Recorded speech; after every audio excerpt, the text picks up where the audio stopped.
இந்த மாதிரியெல்லாம் யாரெல்லாம் ஃபேஸ் பண்ணியிருக்கீங்க? இப்போ நம்ம யார்கிட்டயாவது பேசிகிட்டு இருக்கோம்னு வைங்களேன், நம்ம வந்து அவங்க ஃபேஸை பார்த்து பேசுவோம், டைரெக்டாக ஃபேஸ் டு ஃபேஸ் பார்த்து பேசுவோம். ஆனால் அவங்க சில பேர், எல்லாரையும் சொல்லலை, சில பேர் அவங்க எப்படின்னா நம்மளை வந்து ஒரு மாதிரி மேலே ஏற இறங்க பார்ப்பாங்க. ஃபுல்லாக இப்படி இப்படி இப்படி இப்படி பார்த்துட்டு அதுக்கப்புறமா நம்ம கழுத்தில் என்ன போட்டிருக்கோம், நம்ம காதில் என்ன போட்டிருக்கோம் அப்படின்றத பார்ப்பாங்க.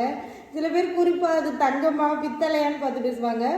நம்ம ஃபேஸையே பார்க்க மாட்டாங்க. நம்ம கழுத்தில் ஒரு செயின் போட்டிருந்தா அதையே பார்த்து பேசுறது, காதில் ஒரு தோடு போட்டிருந்தோம்னா அதையே பார்த்து பேசுறது. அந்த மாதிரி அவங்க பேசும்போது நமக்கே ஒரு அன்கம்ஃபர்டபுளாக இருக்கும். ஆனால் அது ஏன் அவங்களுக்கு அது புரிய மாட்டேங்குது அப்படின்றது தெரியாது.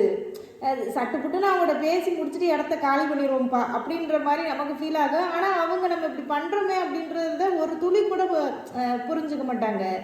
இது வந்து யார் பண்ணுறதுன்னு பார்த்தீங்கன்னா, ஜென்ஸ் பண்ண மாட்டாங்க, ஆண்கள் வந்து இந்த மாதிரி பண்ண மாட்டாங்க. லேடிஸில் தான் இதை வந்து அதிகமாக பண்ணுறது. ஒரு லேடியாக இருந்து ஒரு லேடியவே இப்படி சொல்லக்கூடாதான். பட் நான் வந்து அதை எக்ஸ்பீரியன்ஸ் பண்ணியிருக்கேன்.